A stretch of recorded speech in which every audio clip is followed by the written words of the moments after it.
Bonjour à tout le monde. Le message d'aujourd'hui a pour titre « De la Pâque à la Pentecôte ». De la Pâque à la Pentecôte. Et on vient de célébrer la Pâque et les pains sans levain il y a très peu de temps. Et là, on se dirige vers une autre fête merveilleuse, celle de la Pentecôte. Et pour mon message aujourd'hui, je me suis inspiré d'un article qui a été écrit il y a un certain nombre d'années par M. John Ogwyn. Et cet article-là a été reproduit dans le Living Church News de mai-juin 2011. Et il a pour titre aussi « De la Pâque à la Pentecôte ». Et c'est une préparation, dans le fond, à la Pentecôte qui s'en vient. Pour pas qu'il y ait une dichotomie ou un vide entre les deux fêtes. Parce que les fêtes de Dieu, ça se tient. Et vous allez voir surtout les fêtes de la première saison, c'est-à-dire la Pâque et les pains sans levain, avec la fête de la deuxième saison, la Pentecôte, il y a un lien très, très, très étroit et très particulier entre les deux. Et c'est bon qu'on pense déjà à la Pentecôte et qu'on s'y prépare. Vous savez, les fêtes de Dieu, ça forme un tout. C'est le plan de Dieu au complet. Et comme je mentionnais, il y a 3 saisons de fêtes clairement identifiées dans la Bible. Il y a au printemps la Pâque et les pains sans levain. Ça, c'est les 2 fêtes qu'il y a au printemps. Ensuite, début de l'été, la fête de la Pentecôte. Et après, on s'en va à l'automne, la 3e saison, là où il y a les 4 fêtes de l'automne, les 4 dernières fêtes du plan de Dieu, soit les trompettes, les expiations, la fête des tabernacles et le dernier grand jour. Et comme vous savez, la Pentecôte, c'est la seule fête qui n'est pas célébrée à une date fixe chaque année ou à une date déterminée chaque année. Il faut calculer, il faut faire un calcul pour savoir chaque année quel jour on doit célébrer la Pentecôte. D'ailleurs, son nom, Pentecôte, veut dire compter 50. Pentecôte, ça veut dire compter 50. Alors, pour savoir à quel jour célébrer la fête de la Pentecôte, on doit compter 50 jours à partir d'un moment précis. À partir du dimanche, suivant le sabbat hebdomadaire qui a lieu durant la fête des pains sans levain. Je reprends mon expression parce que c'est un petit peu compliqué. C'est-à-dire qu'on commence à compter pour les 50 jours qu'on doit compter pour savoir quel jour tombe la fête de la Pentecôte. On compte à partir du dimanche qui suit le sabbat qui est à l'intérieur des 7 jours de la fête des pains sans levain. C'est là qu'on commence le décompte chaque année et ça nous dit exactement à quel moment célébrer la fête de la Pentecôte. Allez à Lévitique 23.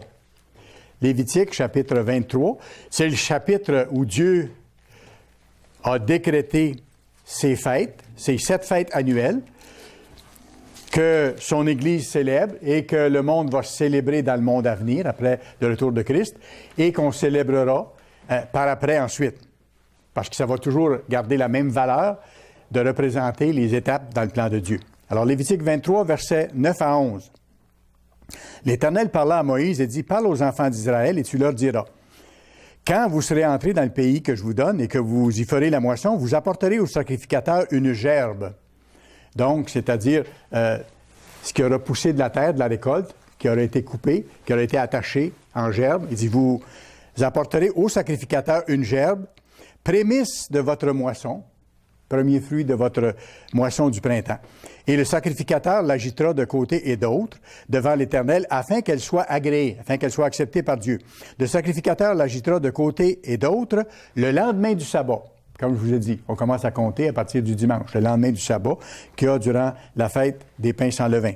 Verset 15 et 16. Depuis le lendemain du sabbat hebdomadaire, du jour où vous apporterez la gerbe qui sera agitée de côté et d'autre, vous compterez 7 semaines entières. OK? 7 semaines, 7 fois 7, 49, plus 1. Vous compterez 50 jours jusqu'au lendemain du 7e sabbat, et vous ferez à l'Éternel une offrande nouvelle. Verset 21. Ce jour même, vous publierez la fête, qui est la fête de la Pentecôte, ou la fête du compter 50, si vous voulez, et vous aurez une sainte convocation. Vous ne ferez aucune œuvre servile. C'est une loi perpétuelle pour vous et pour vos descendants dans les lieux où vous habiterez. Et nous allons célébrer cette fête cette année encore avec joie. Dieu a révélé ces fêtes à Israël la première année où ils sont sortis d'Égypte. Ils étaient prisonniers, ils étaient captifs en Égypte depuis plus de 400 ans. Quand ils sont sortis d'Égypte, là, ils avaient perdu notion de Dieu, de ses sabbats, de ses fêtes. Et là, Dieu leur a proclamé ces fêtes pour leur apprendre. Et notez bien que la Pâque et les pains sans levain, pour eux autres, et comme pour nous sur le plan spirituel, c'était directement lié à la délivrance. Parce que c'est là qu'ils ont été délivrés. Vous vous rappelez à la Pâque, qu'est-ce qu'ils devaient faire? Mettre du sang d'un petit agneau sur la porte. Et le Christ a dit, je vais passer par-dessus les maisons où il y a le sang, il n'y aura pas personne qui va mourir là, mais dans les maisons où il n'y a pas le sang du petit agneau sur la porte, il y aura un mort dans chaque maison. Ça, c'était le début. Ensuite, au moment de la sortie d'Égypte, premier jour des pains sans levain, et ça a été leur délivrance. Alors, pour ça, je vous dis, Dieu a révélé ses fêtes à Israël, à ce moment-là, au moment de leur sortie d'Égypte. Et pour eux autres, la Pâque, puis les pains sans levain, c'était leur délivrance physique. Alors que nous, c'est notre délivrance spirituelle. Lorsqu'on peut prendre la Pâque, parce qu'on a été baptisés, et qu'on continue de se purifier. Alors, eux autres, ils ont commencé leur voyage vers la liberté après ça, la nuit suivant la Pâque. Au même moment où on a célébré, cette année, la soirée mémorable. C'était le début du premier jour des pains sans levain, au début de la journée. On sait que la journée commence après le coucher du soleil. Alors, ils ont commencé leur voyage vers la liberté, la nuit de la Pâque, soirée mémorable, début du premier jour des pains. Et durant les jours des pains sans levain, les Israélites ont marché jusqu'à la mer Rouge. C'est dans cette petite période de temps-là qu'ils se sont déplacés de l'Égypte à aller jusque sur les bords de la mer Rouge. Et là, vous connaissez l'histoire. Dieu a ouvert les eaux. Dieu leur a permis de traverser. Et après ça, lorsque les Égyptiens se sont engagés dans ce tunnel d'eau, pour ainsi dire, entre les deux parois que Dieu avait fait, ils ont été engloutis parce que Dieu a ramené les eaux sur eux. Alors, au cours des semaines suivantes, en allant vers la Pentecôte, là, ils étaient sortis de la mer Rouge, mais dans les semaines suivantes, eux autres aussi s'en allaient vers la Pentecôte, parce qu'ils s'en allaient vers le mont Sinaï, où ils allaient recevoir les lois de Dieu. OK? Alors, donc, dans les semaines suivantes, en allant vers la Pentecôte, les Israélites ont continué leur voyage jusqu'à Horeb. H-O-R-E-B, comme la Bible dit. Et Horeb, c'est un autre nom pour le mont Sinaï. Vous pourrez aller voir dans Exode 3, verset 1, on dit que c'est la correspondance. Horeb, c'est le mont Sinaï. Le jour de la Pentecôte, dans l'Ancien Testament, qu'est-ce que Dieu a fait? De sa voix tonitruante, il a donné les 10 commandements. Et il les a écrits pour Moïse sur 2 tables de pierre. Ça, on sait ça. C'est ce jour-là qu'il a donné ces 10 commandements. Et c'est ce jour-là que Dieu a fait alliance avec son peuple choisi, le peuple physique de la nation d'Israël. Quand on arrive dans le Nouveau Testament, la Pentecôte, c'est la fondation de l'Église. C'est ce jour-là où l'Église a été fondée. C'est ce jour-là où Dieu a donné son esprit à son peuple de façon plus nombreuse, à son peuple spirituel. Et en donnant son esprit, ça rendait les gens capables d'observer la loi, les 10 commandements, non seulement dans la lettre, mais dans l'esprit. D'accord? Pas tout d'un coup, parce qu'il fallait travailler, il faut encore travailler pour s'améliorer à obéir les lois. Je fais simplement la comparaison de ce qu'ils ont vécu, eux, le jour de la Pentecôte, et de ce que ça représente pour nous, la Pentecôte maintenant. Le Saint-Esprit qui est donné maintenant à ceux qui se repentent et qui se font baptiser. Alors, sous la nouvelle alliance, la Pâque et les pains sans levain mettent l'accent sur le Christ. Et je vais vous montrer comment, même pour la Pentecôte, que c'est le cas. Alors, la Pâque et les pains sans levain, ça met l'accent sur le Christ dans son rôle de rédempteur. Pourquoi? Parce qu'à la Pâque, c'est lui l'agneau de Dieu qui a donné sa vie pour payer l'amende de nos péchés. De sorte que quand on se repent et qu'on se fait baptiser, nos péchés peuvent être lavés, pardonnés. OK?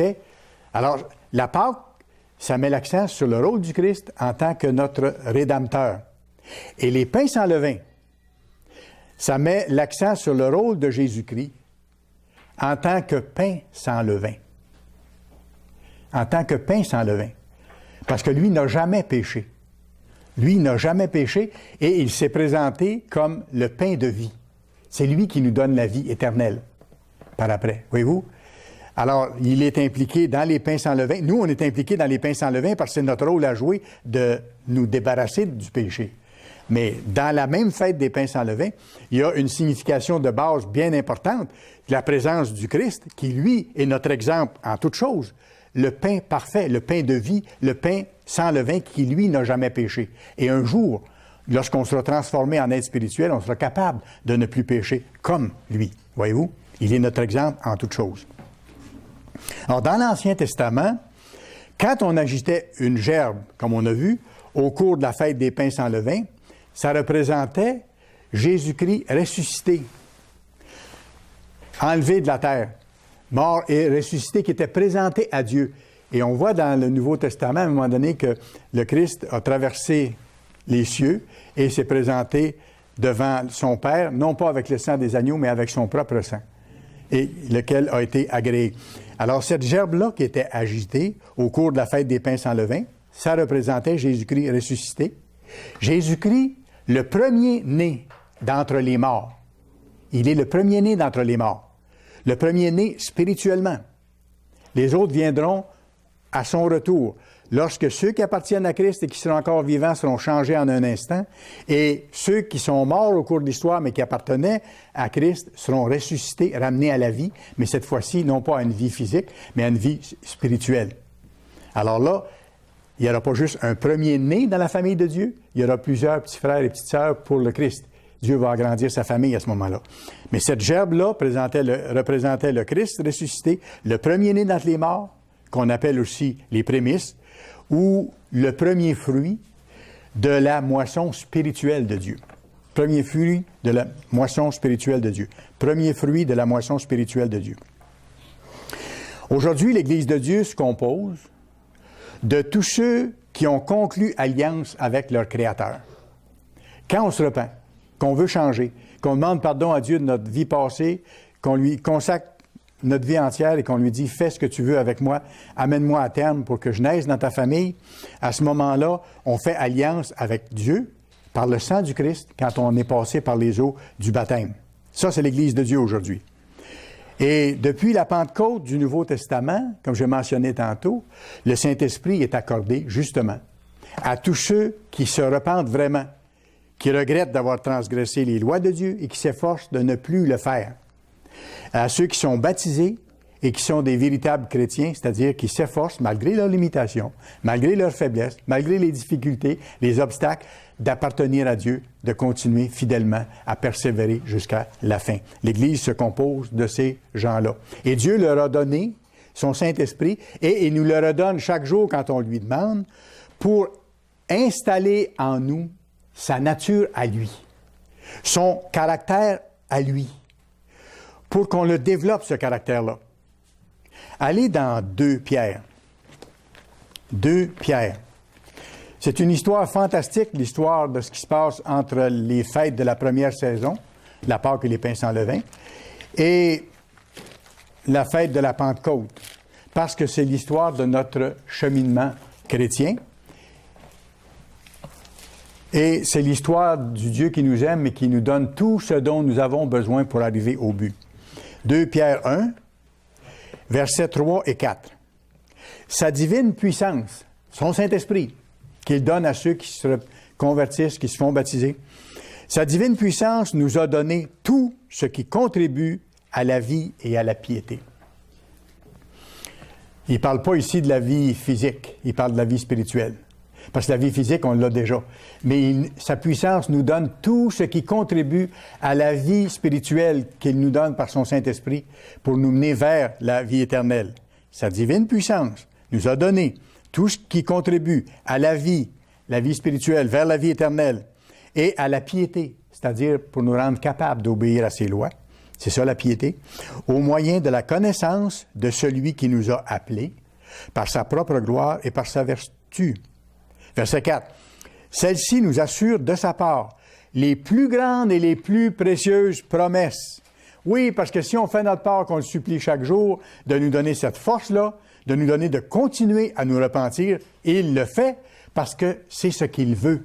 Ce faisant, nous faisons sa volonté et on peut être sûr d'avoir sa réponse, son aide, ses bénédictions et l'accomplissement des précieuses promesses dont il est question ici, afin que par elles, ces promesses-là, vous deveniez participants de la nature divine. Voyez-vous? C'est que plus on a son esprit en nous, plus on s'en sert pour vivre selon ses voies, plus on participe à la nature divine, c'est-à-dire plus la nature divine est développée en nous. Mettons ça dans ce sens-là. Et on développe le caractère de Dieu en fuyant la corruption qui existe dans le monde par la convoitise. Et notre combat continue à ce moment-là pour continuer d'éliminer nos points faibles. Hébreux 8, juste un peu avant. Hébreux 8. On va lire le verset 10. C'est ce qui se passe pour les gens que Dieu appelle actuellement, le petit troupeau qu'il appelle, qu'il place dans son Église et qui continue de se repentir pour faire la volonté de Dieu. Hébreux 8, verset 10. « Mais voici l'alliance que je ferai avec la maison d'Israël. » Puis aujourd'hui, on est la maison spirituelle d'Israël. On est l'Israël de Dieu, l'Israël spirituel. « Après ces jours-là, dit le Seigneur, je mettrai mes lois dans leur esprit. Je les écrirai dans leur cœur. Je serai leur Dieu et ils seront mon peuple. » Et là, Dieu décrivait, ça c'est une citation de l'Ancien Testament, Dieu décrivait qu'il allait venir une nouvelle alliance sous laquelle nous sommes, alors que Dieu actuellement écrit ses lois dans nos cœurs, par son esprit. Comme on a vu dans Pierre tantôt, on devient participant de la nature de Dieu, où Dieu nous imprègne de sa nature, de sa façon de penser, sa façon de voir les choses, sa façon de réagir, sa façon d'agir, sa façon de faire en général. Et plus on avance dans le temps et plus on applique ça, plus on ressemble au premier-né de la famille de Dieu. Plus on ressemble à notre petit frère, à notre grand frère, je devrais dire, celui qui est notre sauveur, notre rédempteur. Alors aujourd'hui, on a d'importantes leçons à apprendre du parcours de la nation d'Israël vers le mont Sinaï. À partir de la mer Rouge, là, aller vers le mont Sinaï. Il y a eu 7 semaines là, entre les deux. Les 7 semaines qui nous séparent des fêtes de la première saison, de la Pâque et des pains sans levain, et de la fête de la deuxième saison, la fête de la Pentecôte. Et parmi ces leçons de base-là, les plus importantes, devrais-je dire, c'est que sans Dieu, nous ne sommes rien. S'il n'avait pas décidé de nous créer, nous n'existerions même pas.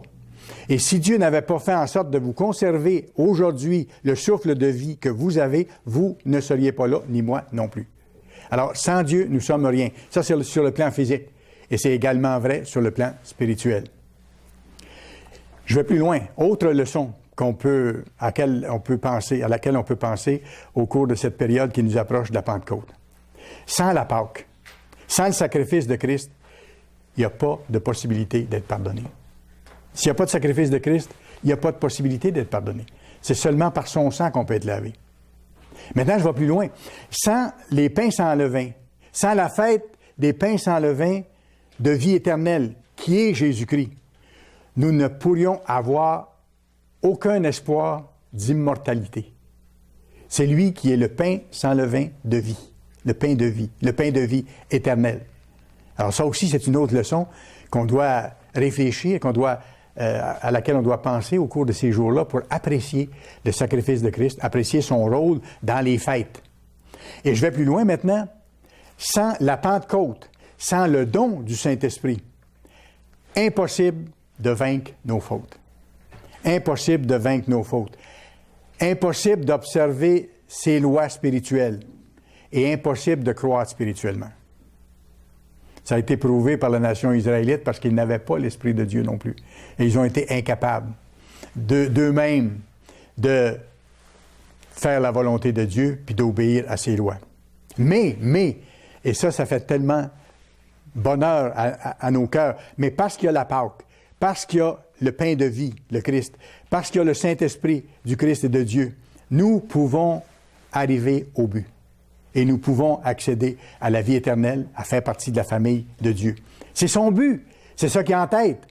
Et il va tout faire pour que nous parvenions à la vie éternelle. C'est ce qu'il veut pour chacun des êtres humains. Et il travaille particulièrement avec ceux qu'il appelle maintenant, juste son petit troupeau. Et après que le Christ va être revenu, dans sa justice, Dieu va appeler tout le reste des êtres humains. Et pour le moment, il travaille avec ceux qui sont appelés. Et il va nous amener à terme si nous nous soumettons à lui totalement.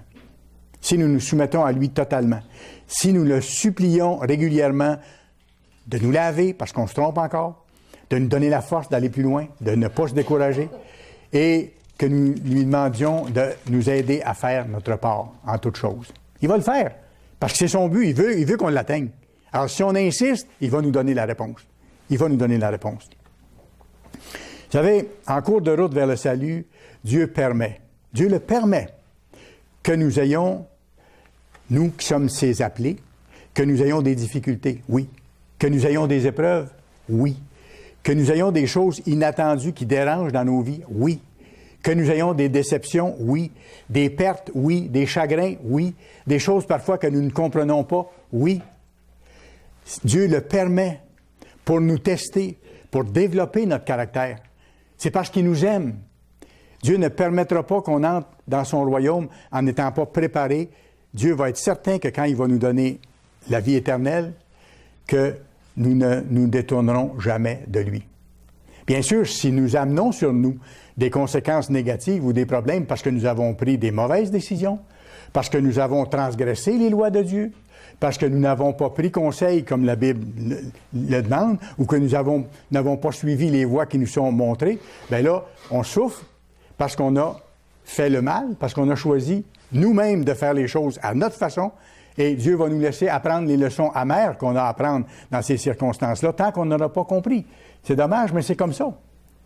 Mais autrement, même si on est fidèle à Dieu, Dieu va permettre quand même qu'on ait des difficultés, des épreuves, parce qu'il veut nous tester, parce qu'il veut qu'on développe son caractère. Et il veut qu'on apprenne dans tout ça. Et ça, c'est la clé de voûte. C'est la chose la plus importante. Il veut qu'on apprenne à lui faire entière confiance, à compter sur lui toujours, à lui demander son Saint-Esprit chaque jour. Et j'en ai besoin chaque jour, tellement. Et de lui demander de nous aider à l'utiliser chaque jour, son Saint-Esprit. Sinon, vous savez ce qui arrive?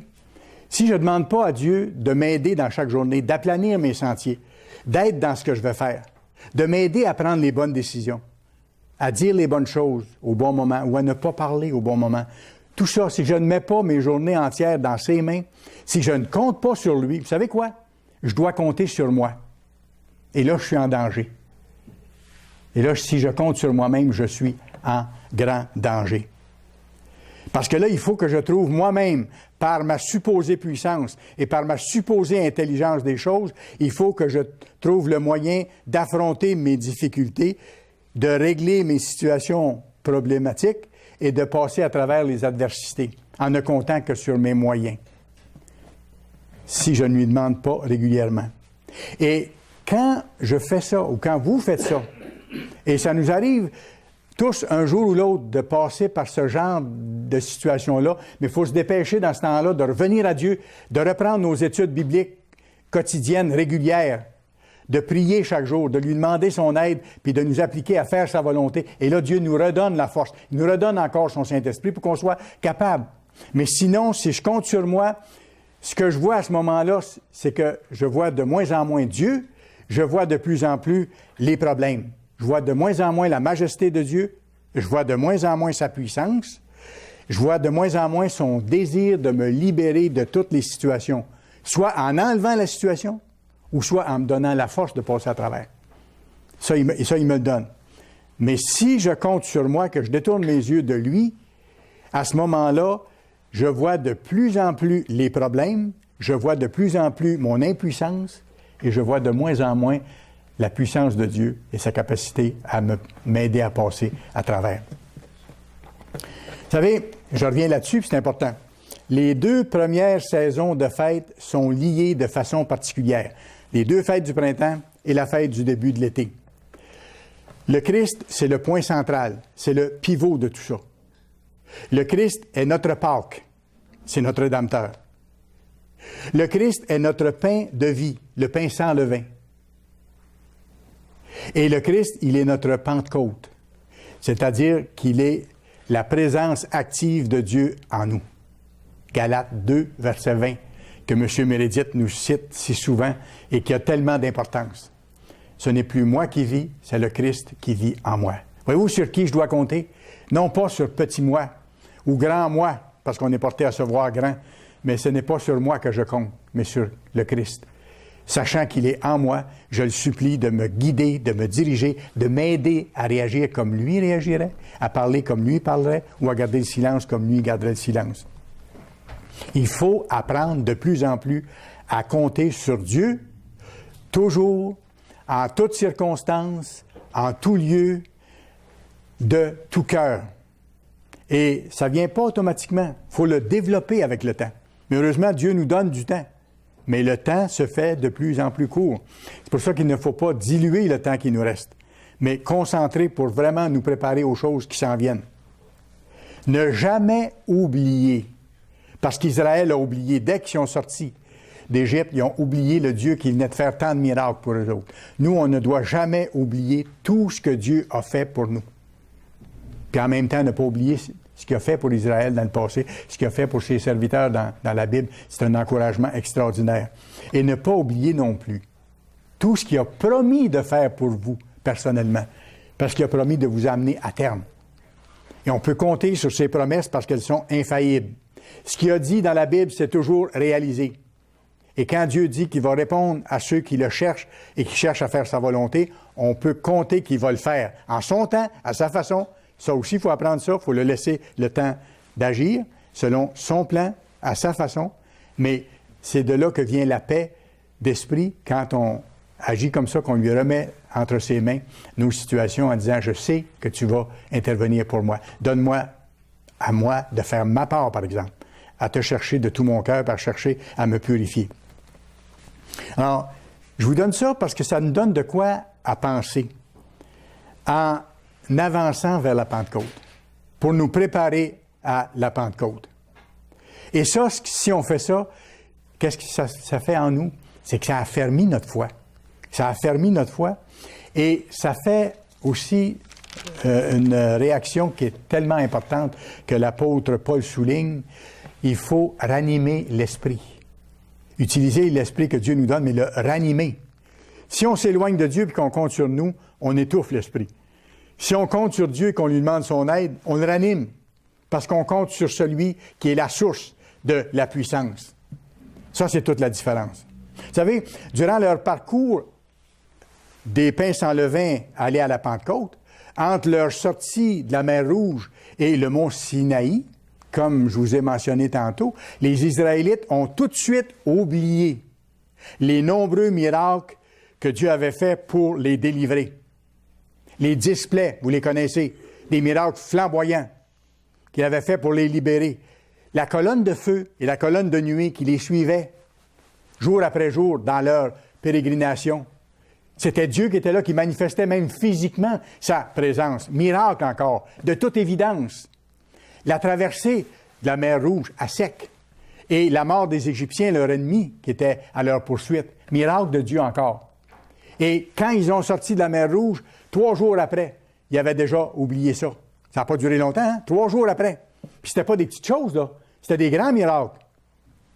Ils ont oublié aussi les autres miracles que Dieu a fait pour eux autres au cours même des 7 semaines qui allaient se passer entre leur sortie de la mer Rouge et leur arrivée au mont Sinaï pour recevoir les lois de Dieu. Dieu a fait des miracles tout le long encore.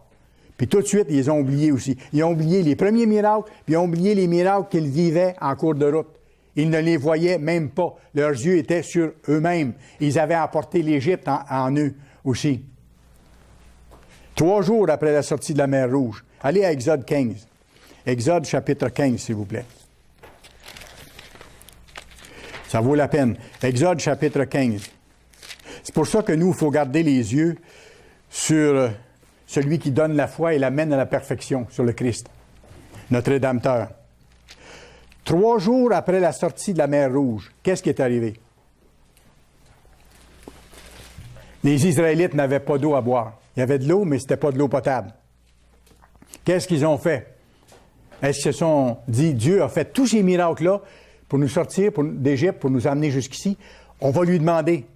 Pas du tout. Qu'est-ce qu'ils ont fait? Ils se sont découragés. Ils ont commencé à se plaindre. Ils ont commencé à accuser les serviteurs de Dieu et à accuser Moïse. C'est ça qu'ils ont fait. Et Dieu a donné à Moïse de purifier ces eaux-là de sorte qu'ils ont pu boire. Ça a été un autre miracle. Exode 15, verset 22. Moïse fit partir Israël de la mer Rouge et ils prirent la direction du désert de Shur. Et après 3 journées de marche dans le désert, ils ne trouvèrent point d'eau. Ils arrivèrent à Mara, mais ils ne purent boire l'eau de Mara parce qu'elle était amère. C'est pourquoi ce lieu est appelé Mara. Le peuple murmura contre Moïse en disant « Que boirons-nous » Moïse cria à l'Éternel et l'Éternel lui indiqua un bois qu'il jeta dans l'eau et l'eau devint douce. Ce fut là que l'Éternel donna au peuple des lois et des ordonnances et ce fut là qu'il les mit à l'épreuve. C'est un test, voyez-vous. C'est des tests que Dieu nous envoie parfois pour voir comment on va réagir. Il dit, si tu écoutes attentivement la voix de l'Éternel ton Dieu, si tu fais ce qui est droit à ses yeux, si tu prêtes l'oreille à ses commandements et si tu observes toutes ses lois, je ne te frapperai, d'aucune des maladies dont j'ai frappé les Égyptiens, car je suis l'Éternel ton Dieu qui te guérit. Alors Dieu a fait un autre miracle là, pour eux autres. Ça n'a pas été long, ils ont oublié celui-là aussi. Ils ont oublié tous les miracles que Dieu avait fait pour les sortir d'Égypte. Ils ont oublié ce miracle des eaux purifiées. 1 mois plus tard, manque de nourriture. Ils oublient encore Dieu. Ils oublient encore sa puissance. Ils oublient encore son but de les amener à la terre promise. Comme si ça n'existait plus, ça. Ça existe toujours, le but que Dieu a pour nous, pour vous, pour moi, de nous amener dans la vie éternelle, de nous amener dans son royaume. Ça n'a pas changé, ça ne changera pas. Et il va nous amener à terme si nous ne l'oublions pas et si nous n'oublions pas de mettre en pratique les choses qu'il nous dit. Qu'est-ce qu'ils ont fait? Ils se sont encore plaints. Exode 16. Exode 16. Et là, Dieu leur a donné la manne. Pour 2 raisons. Bien sûr, pour les nourrir. Oui. Mais aussi pour leur enseigner l'importante et capitale loi de l'observance de son sabbat.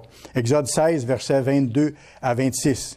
Le 6e jour, ils ramassèrent une quantité double de nourriture, 2 homères pour chacun. Tous les principaux de l'Assemblée vinrent le rapporter à Moïse, et Moïse leur dit, « C'est ce que l'Éternel a ordonné. Demain est le jour du repos, le sabbat, consacré à l'Éternel. Faites cuire ce que vous avez à faire cuire, faites bouillir ce que vous avez à faire bouillir. » Ça, c'est notre journée de préparation du vendredi. « Et mettez en réserve jusqu'au matin ce qui restera. » Ils le laissèrent jusqu'au matin, comme Moïse l'avait ordonné. Et cela ne devint point infect, et il ne s'y mit point de verre. Moïse dit, « Mangez-le aujourd'hui, car c'est le jour du sabbat. Aujourd'hui, vous n'en trouverez point dans les campagnes. Pendant 6 jours, vous en ramasserez, mais le 7e jour, qui est le sabbat, il n'y en aura point. » Alors Dieu leur montrait, puis de façon répétée, parce que chaque sabbat, il n'y en avait pas de manne à ramasser. Il leur rappelait que le 7e jour, c'était son jour à lui et qu'il fallait qu'ils le mettent en pratique. Allons un peu plus tard dans le temps. Un peu plus tard, il manque d'eau encore. Et là, qu'est-ce qu'ils font? Ils ne se tournent pas plus vers Dieu. Ils accusent Moïse. Et même, ils veulent s'en prendre physiquement à Moïse. Ils veulent l'attaquer. Exode 17, juste un peu plus loin, vous pourrez lire versets 1 à 7. Et Dieu a dit à Moïse de monter sur un cap rocheux qu'il y avait là et de frapper le rocher avec son bâton, avec sa verge, et qu'il en sortirait de l'eau. Et Dieu les a abreuvés avec cette eau-là. Un autre miracle éclatant de la part du Tout-Puissant, pour montrer qu'il était avec son peuple. Pas longtemps après, un autre miracle que Dieu a fait, c'est que pas longtemps après, Amalek s'est mis à attaquer les Israélites. Et là, Moïse a organisé rapidement une armée qu'il a mise sous la direction de Josué pour contre-attaquer, pour résister aux attaques d'Amalek. Et ce que Moïse a fait à ce moment-là, c'est qu'il est monté sur la montagne pour voir le combat et pour prier Dieu. Et vous pourrez lire tout le contexte. Moïse levait ses mains et priait Dieu quand les 2 armées s'affrontaient. Mais à un moment donné, après un certain temps, Moïse venait fatigué et ses bras, il devait les baisser, les descendre. Et quand ses bras étaient descendus, comme s'il arrêtait de prier, c'est pas parce qu'il arrêtait de prier, mais le geste n'était plus là, Dieu faisait en sorte que c'était Amalek qui l'emportait sur Israël. Et quand Moïse relevait ses bras pour prier Dieu et le supplier, Israël reprenait le dessus. Alors, ce qui a été fait, c'est que son frère, Aaron et Hur, sont venus à côté de Moïse et ont supporté ses bras. Comme les membres de l'Église font envers les ministres pour terminer le travail et envers les évangélistes pour terminer le travail. Supporter les bras des serviteurs de l'Éternel. Et ils ont soutenu les bras de Moïse en l'air comme ça, qui priait Dieu pendant ce temps-là. Et ça a duré toute l'après-midi. Et sur le soir, Dieu a donné victoire complète à Israël. Alors, il y a des grandes leçons là-dedans pour nous. D'apprendre à compter sur Dieu, et c'est lui qui pourvoit dans toutes nos batailles. Mais il faut se tourner vers lui, il faut le supplier, il faut lui demander. Dieu fait tout pour que nous parvenions à vaincre par sa puissance. Tout seul, on ne peut pas. C'est par sa puissance seulement. 1 Corinthiens, chapitre 10. 1 Corinthiens, chapitre 10. 1 Corinthiens, chapitre 10. Regardez ce qui est dit ici. Chapitre 10, verset 1. « Frères, je ne veux pas que vous ignoriez que nos pères ont tous été sous la nuée, qu'ils ont tous passé à travers de la mer, qu'ils ont tous été baptisés en Moïse, dans la nuée et dans la mer, qu'ils ont tous mangé un même aliment spirituel, qu'ils ont tous bu le même breuvage spirituel, car ils buvaient à un rocher spirituel qui les suivait, et ce rocher était le Christ. » Parce que le Christ était le Dieu de l'Ancien Testament. Comme la Bible dit, personne n'a jamais vu le Père. Le Dieu qui s'est manifesté dans l'Ancien Testament, c'était le Christ. C'était le porte-parole du gouverneur de l'univers. Mais la plupart d'entre eux ne furent pas agréables à Dieu, puisqu'ils périrent dans le désert. Or, ces choses leur sont arrivées pour nous servir d'exemple, à nous aujourd'hui, afin que nous n'ayons pas de mauvais désirs comme ils en ont eu. De tourner nos désirs vers Dieu et non pas vers les choses charnelles ou vers les choses du monde. Ne devenez point idolâtres comme quelques-uns d'entre eux, selon qu'il est écrit, le peuple s'assit pour manger et pour boire, puis ils se levèrent pour se divertir. Ne nous livrons pas à la débauche. C'était ça le divertissement et les excès de manger et de boire. Comme quelques-uns d'entre eux s'y livrèrent, de sorte qu'il en tomba 23 000 en un seul jour. Ne tentons point le Seigneur comme ils le tentèrent quelques-uns d'entre eux qui périrent par des serpents. Ne murmurez point, ne critiquez point, n'accusez point, comme murmurèrent quelques-uns d'entre eux qui périrent par l'exterminateur. Et regardez encore une fois, il prend la peine de dire, ces choses leur sont arrivées pour servir d'exemple. À qui? À nous qui sommes parvenus à la fin des temps. Et elles ont été écrites pour notre instruction, à nous qui sommes parvenus à la fin des siècles. Parce que le même risque est là pour nous aujourd'hui. Ainsi donc que celui qui croit être debout prenne garde de tomber. Et tant qu'on ne sera pas changé totalement en être spirituel, on n'est pas certain d'avoir réussi. Dans le sens qu'il faut garder le cap sur le Christ et continuer à avancer, continuer à s'approcher de Dieu. Mais par contre, regardez, aucune tentation ou aucune épreuve ou aucune difficulté ne vous est survenue qui n'ait été humaine. Et Dieu, qui est fidèle, ne permettra pas que vous soyez tentés au-delà de vos forces. Et je connais des gens qui, dans certaines épreuves majeures, ont dit à Dieu, « Père, tu as dit qu'on ne serait pas tenté au-delà de nos forces. Moi, je me sens dépassé, je suis écrasé par ce qui m'arrive, mais tu as dit, et c'est une promesse qu'on ne serait pas tenté au-delà de nos forces, aide-moi. » Et ils ont eu l'aide. Mais avec la tentation ou avec l'épreuve ou la difficulté, qui est là pour nous aider à développer son caractère, mais qui est là aussi pour nous aider à apprendre à compter sur lui, à nous associer à lui dans toutes choses de notre vie. Mais avec la tentation ou l'épreuve, il préparera aussi le moyen d'en sortir afin que vous puissiez la supporter. Des promesses extraordinaires de Dieu pour vous et pour moi. Tous les appelés passent par une série d'épreuves personnelles, c'est incontestable. Mais nous pouvons toujours compter sur Dieu si nous sommes fidèles, si nous sommes sincères et si nous cherchons à faire sa volonté. Il pourvoit à tous nos besoins. C'est des promesses infaillibles. Il est notre soutien, il est notre protecteur et il va l'être dans les mois et les années qui sont devant nous, alors que nous en aurons plus que jamais besoin. Les Israélites, eux, ne lui ont pas fait confiance, même après ses nombreuses interventions. Leur incrédulité, là, elle est écrite pour nous, pour notre exemple, pour pas qu'on embarque dans ce même scénario-là. On vient de le voir à 2 reprises, c'est marqué. Cet exemple-là a été écrit pour nous qui sommes parvenus à la fin des temps. On vient d'avoir la joie puis la bénédiction de célébrer la Pâque et les pains sans levain tout récemment. Et là, on s'en va vers la Pentecôte. Pourquoi est-ce que nous ne jeûnerions pas d'ici la Pentecôte? Je vous dis honnêtement, ceux qui jeûnent seulement le jour des expiations alors que c'est un jeûne commandé, ne s'approchent pas vraiment de Dieu, malheureusement, dans le sens qu'ils ne vont pas chercher la force de son esprit, sa puissance qui nous transforme. Ils ne vont pas la chercher véritablement. Ceux qui le font, malgré les épreuves qu'ils ont, réussissent à passer à travers. Parce que Dieu voit leur cœur tourner vers lui et le fait qu'ils comptent absolument sur lui en toutes circonstances. On chemine vers la Pentecôte.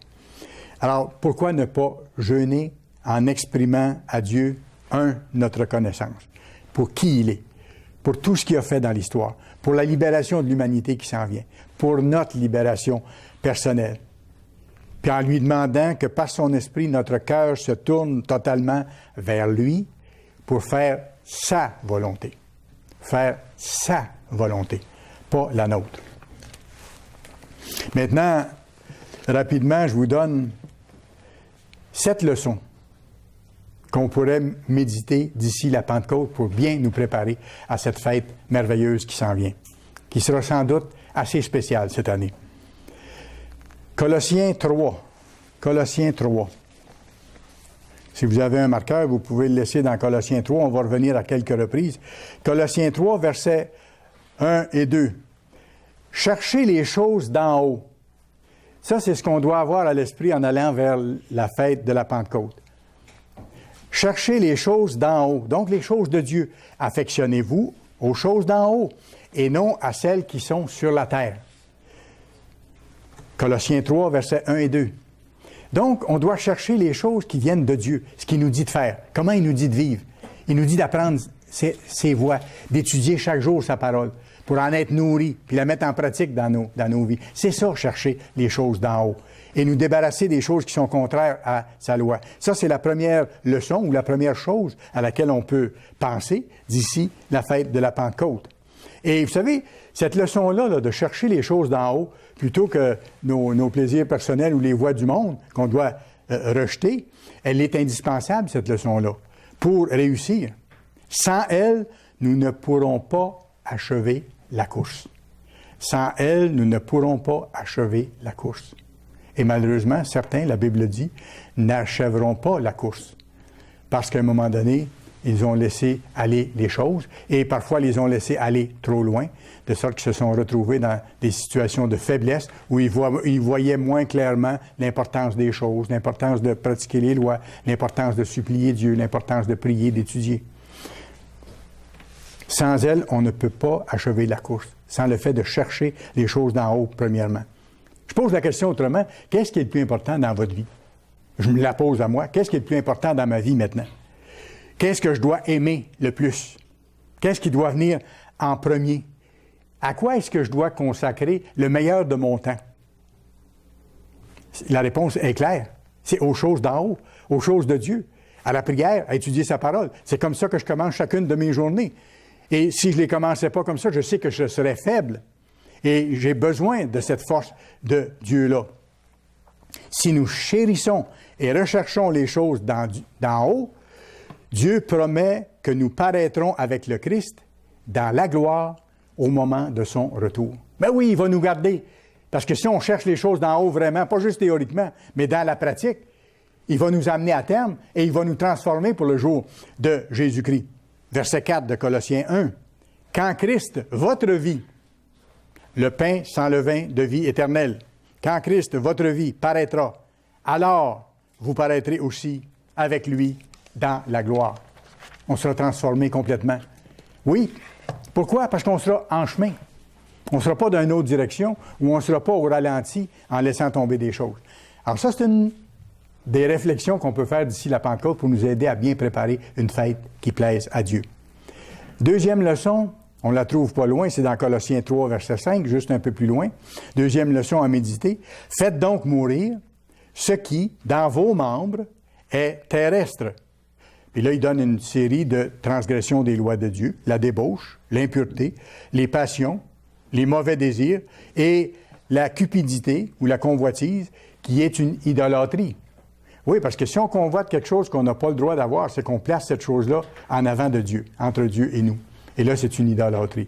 Et on transgresse automatiquement le premier commandement. Tout ça se tient. Ça veut dire que chaque jour je dois continuer, et d'ici la Pentecôte en particulier, à ensevelir ma vie passée, mes anciennes façons de faire, mettre ça de côté.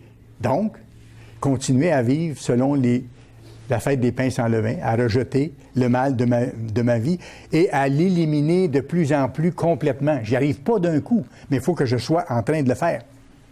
Et M. Ogwin, dans son article, je vous le cite, a mentionné ce petit paragraphe-ci qui a son importance.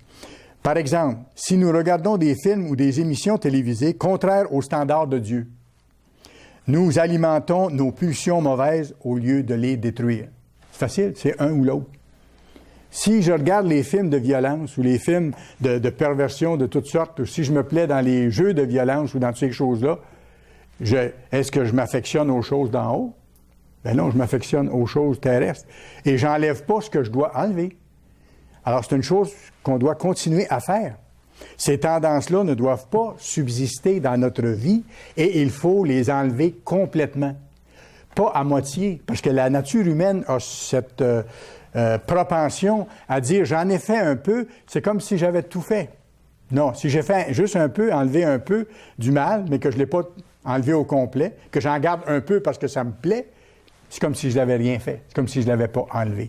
C'est tout ou rien avec Dieu. Troisième leçon, ou troisième chose à laquelle on peut penser et qui va nous aider à préparer la fête qui s'en vient, Colossiens 3, versets 8 et 9. Maintenant, renoncez à toutes ces choses, à la colère, à l'animosité, à la méchanceté, à la calomnie, aux paroles équivoques, aux histoires à double sens et tout ça, qui pourraient sortir de votre bouche.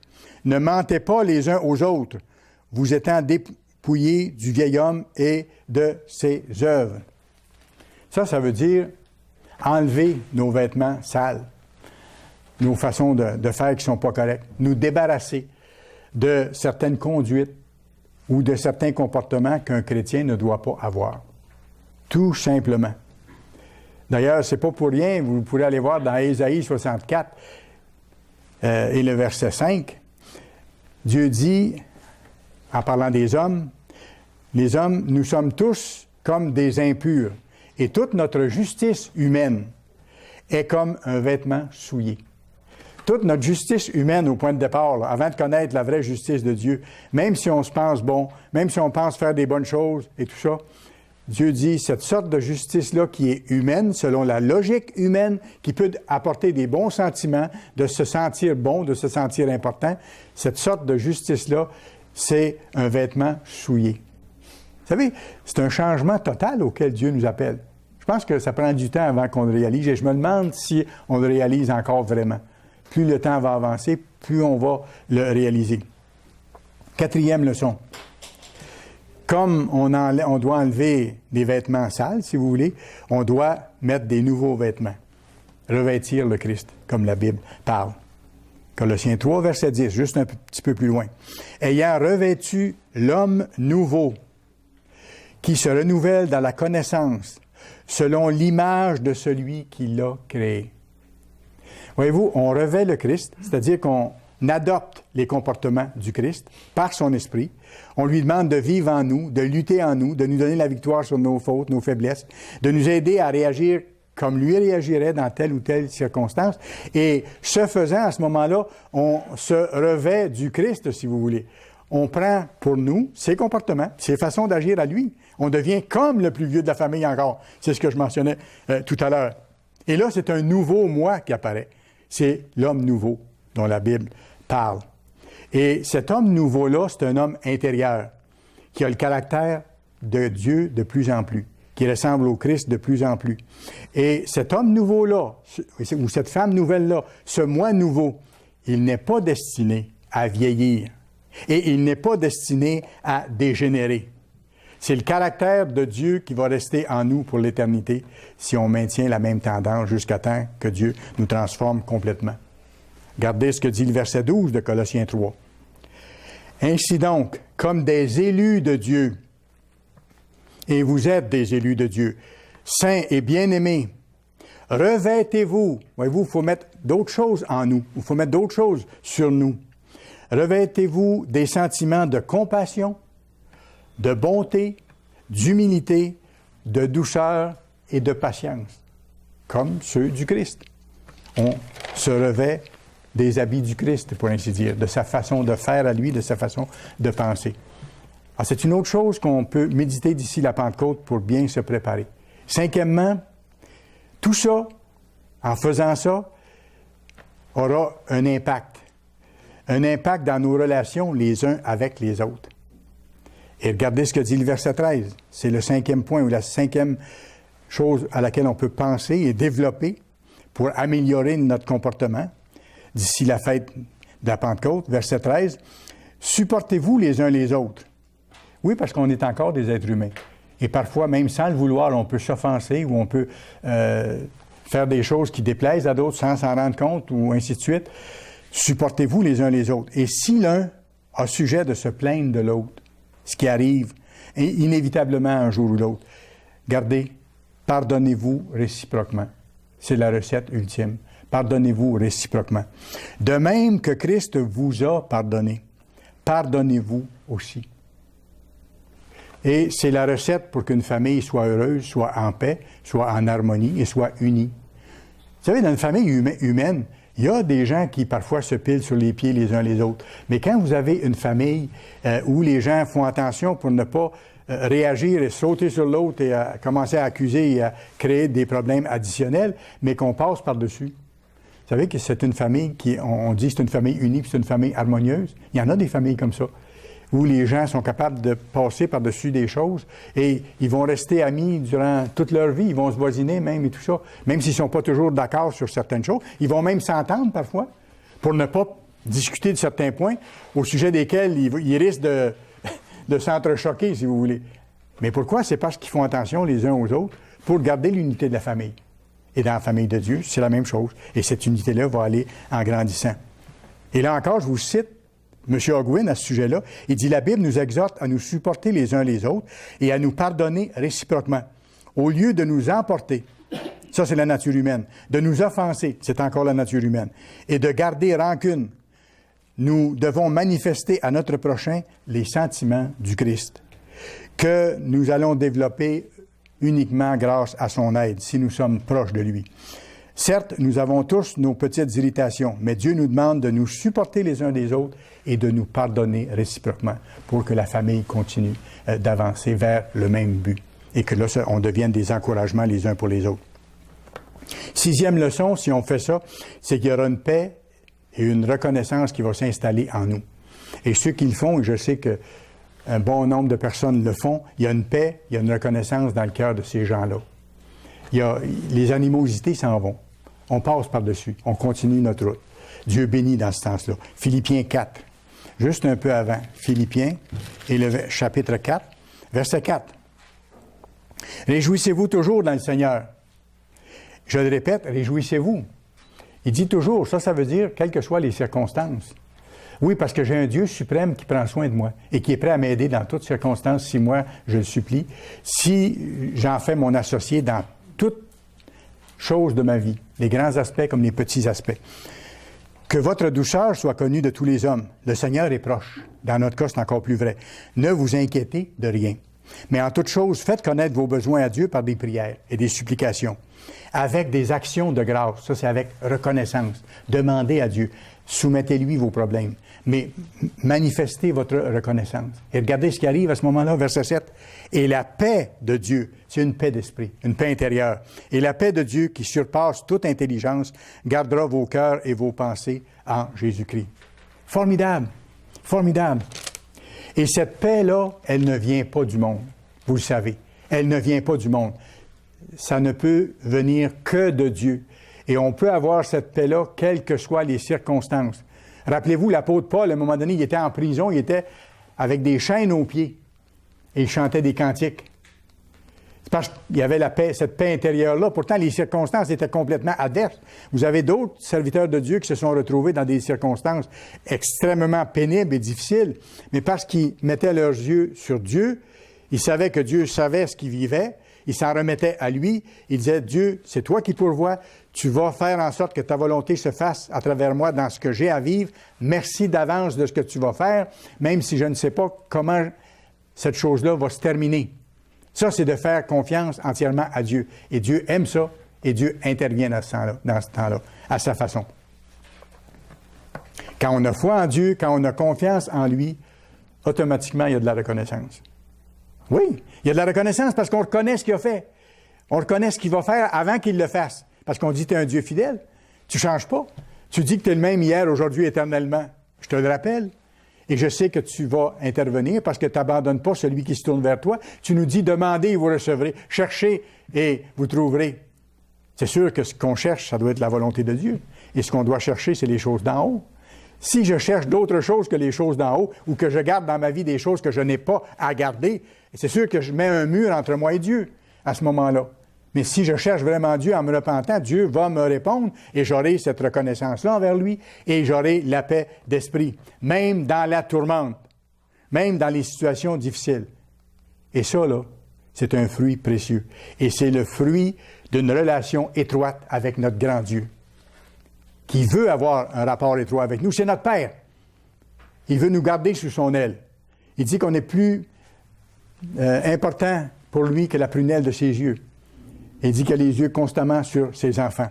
Dernière leçon, 7e leçon, ou 7e chose qu'on peut examiner d'ici la Pentecôte pour bien nous préparer. On la retrouve à Colossiens 3 et le verset 16. Colossiens 3, verset 16. Que la parole de Christ demeure en vous dans toute sa richesse. Que la parole de Christ demeure en vous dans toute sa richesse. C'est ça la parole de Christ ici. C'est la Bible. Ça, c'est le Christ en écrit. C'est le plan de Dieu. Il dit que son message reste en vous. Et pour que son message, que sa parole reste en moi, il faut que je m'en sois nourri. Il faut que je l'ai étudié jour après jour, année après année, et que je continue à l'approfondir. Il dit, si ça reste en vous, Dieu va être avec vous et il va vous aider. Son message doit être profondément enraciné dans nous. Pourquoi? Comme je dis, c'est parce qu'on l'a étudié chaque jour et on continue chaque jour à l'approfondir.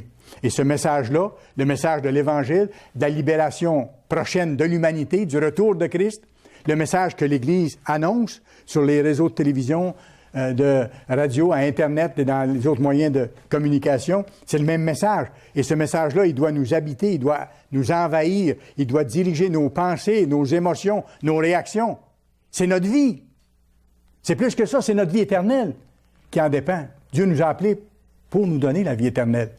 Mais il faut que ce soit importante pour nous les choses qui sont importantes pour lui. Il faut que ce soit nos priorités. Notre vie entière doit être guidée par la parole de Dieu que nous étudions chaque jour et que nous mettons en pratique. La merveilleuse Pâque que nous avons prise récemment, j'espère que vous le voyez encore davantage, elle est directement liée à la fête de la Pentecôte. Directement liée à la fête de la Pentecôte. La Pâque, le Christ qui est notre Rédempteur. Pain sans levain, le Christ qui est le pain sans levain de la vie éternelle. Pentecôte, le Christ qui vit en nous par son Saint-Esprit, qui a été donné à plusieurs le jour de la Pentecôte et qui est donné à chacun de ceux qui sont baptisés maintenant d'ici le retour de Christ. Alors, la Pâque, les pains sans levain, directement liés à la Pentecôte. Nous devons compter 7 semaines entre les deux. Alors, d'ici la Pentecôte, moi je vous dis, profitons-en pour méditer notre cheminement.